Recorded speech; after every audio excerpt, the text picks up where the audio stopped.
Hey everybody, welcome back. I know, I'm late. I'm sorry. It just is what it is. At least we're on the same day. I want to talk today about compassionate versus robotic leadership, and this is something that's come up before. And any of you who've listened to some of my story times know that there was actually one instance in my career where I called out a supervisor for being robotic. And I mean, it's funny to look back on. At the time, it wasn't. It was not meant to be funny. But I have seen that in leadership there tends to be two general categories of people. There's the folks who want to be everybody's friend and will only enforce policy if they have to. And then there's the people who enforce policy with no feeling, with no compassion, no empathy. And obviously, each person, each situation is a little bit different. And there's some people who have had their second, third, fourth, and fifth chances. And you're kind of past the point of, being conciliatory and, I'm sorry, we can look over this. No, you know better. I have this conversation with kids plenty of times. Like, hey, we are well past the point of you being able to claim ignorance. But I think that especially when you look at the norms in our career, we are working 24-hour shifts as a normal. And yeah, you can say, oh, well, maybe you're not as busy in the 24 hours as some places are in 12 hours. Sure, but you're still at work and you're still primed and ready to do your job at a moment's notice, and you could be doing it for 24 hours. So there's that element that's a little bit strange. There's the element of we normalize the trauma around us of what other people are doing and of the horrible things that we see, and which to us is just another day at work and we don't care, but to the average person is like, hold on, you do what in a day? So there's a lot of things that we accept as normal in our career that the average person really shouldn't. And maybe we shouldn't. Maybe there's some things that we should be like, maybe we've accepted this as a norm for too long, and we can have that conversation about scheduling. But that's a conversation for a different day. My The biggest concern I have is a lot of times people will fall on the robotic leadership when they're insecure.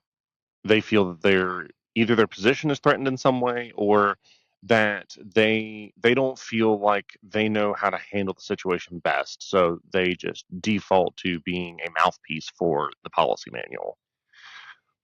And conversely, there's the problem of people who don't enforce policy enough, and that creates its own series of problems.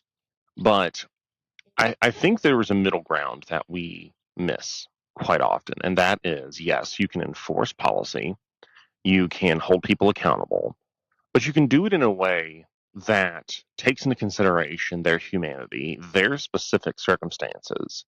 And sure, if you have a 300-person department, that's a little harder, but that's why you have middle levels of management who can get down on that level and know these people and know what's going on in their lives, or at least have some general empathy, knowing that, hey, this person's got a lot of shit. I don't know all of it, but they got a lot of shit going on.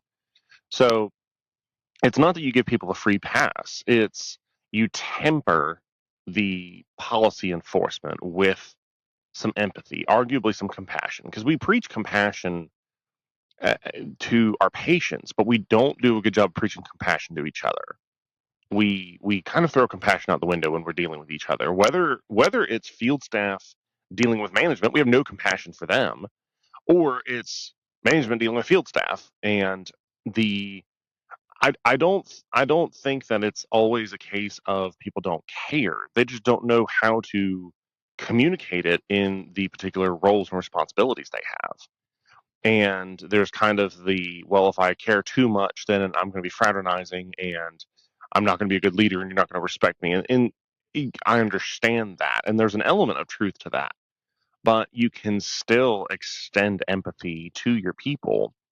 You can still extend empathy to each other and know that you don't know everything. know that there are so many pieces of each person's life that you don't see, you don't understand, that it's not fair to act like you do.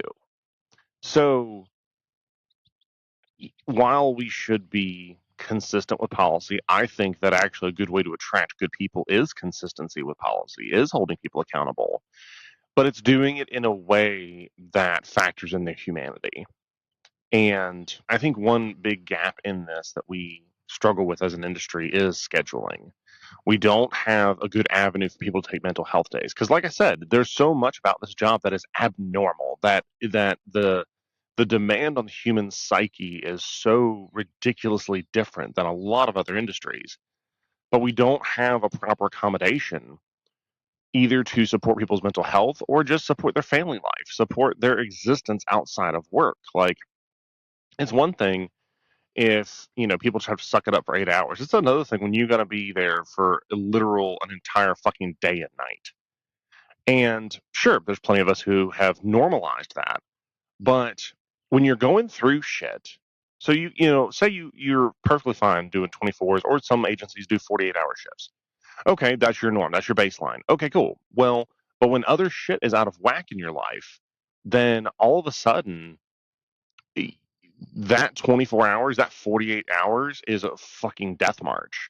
And not even because you're necessarily doing a lot or running a lot of calls, just your your brain is stressed and wants to shut down or recoup and recover, and you're about to spend 24 hours literally on edge, having to be prepared to handle whatever shit comes out at you.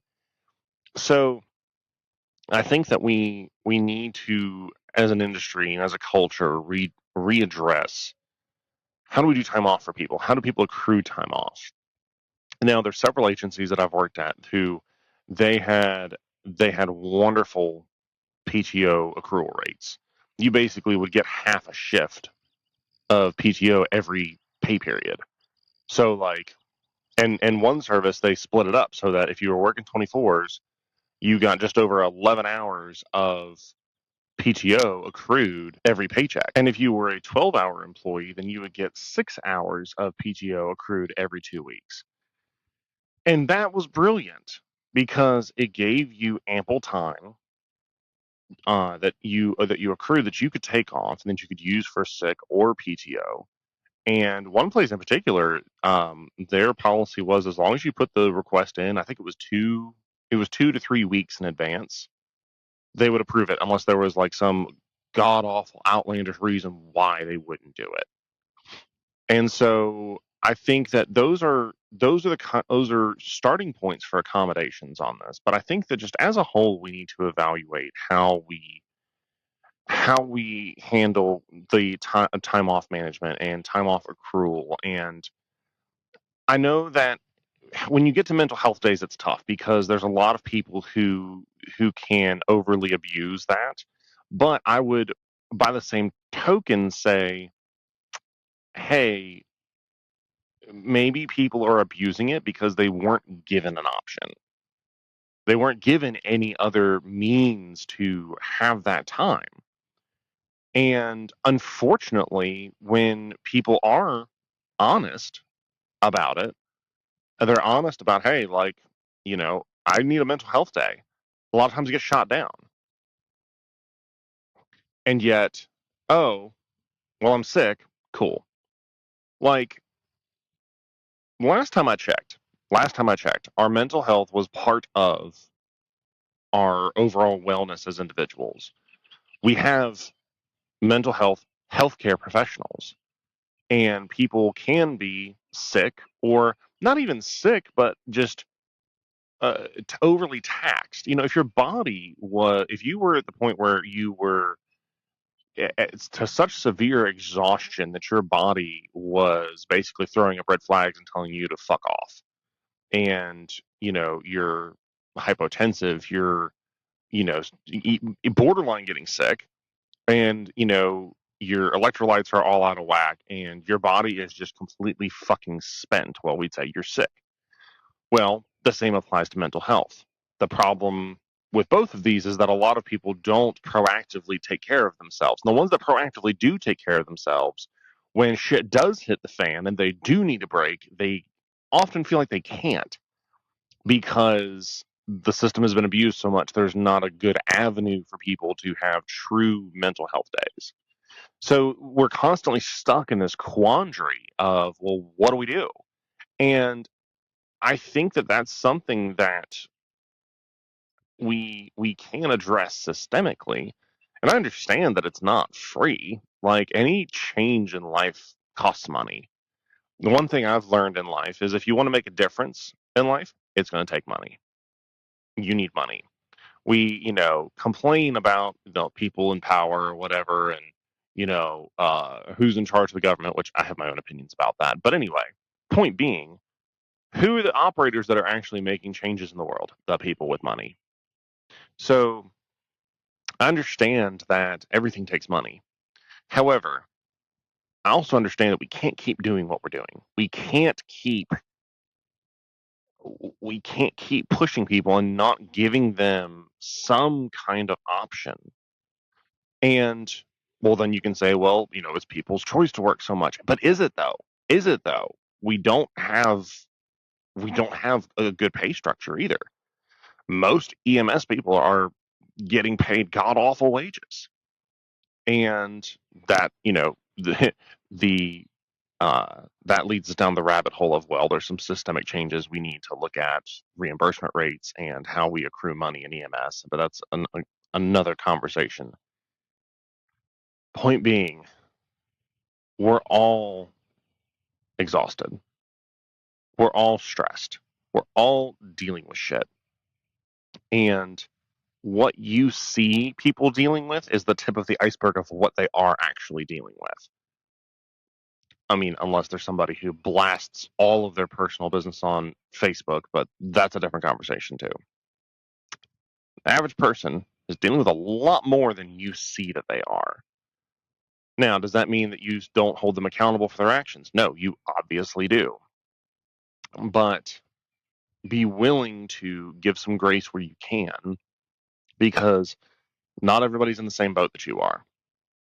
So, the takeaway from this is whether you're a leader or someone in a management position, or whether you are a field provider who is sitting back and scratching your head about your own upper management or some of your coworkers, a little bit of compassion goes a long way. And don't jump on people without taking into consideration, hey, what got us here? What led to this situation? And be willing to admit that you don't know everything and that you might just have to accept that. So that's all I got for you guys today. Be safe. See you tomorrow. Bye bye.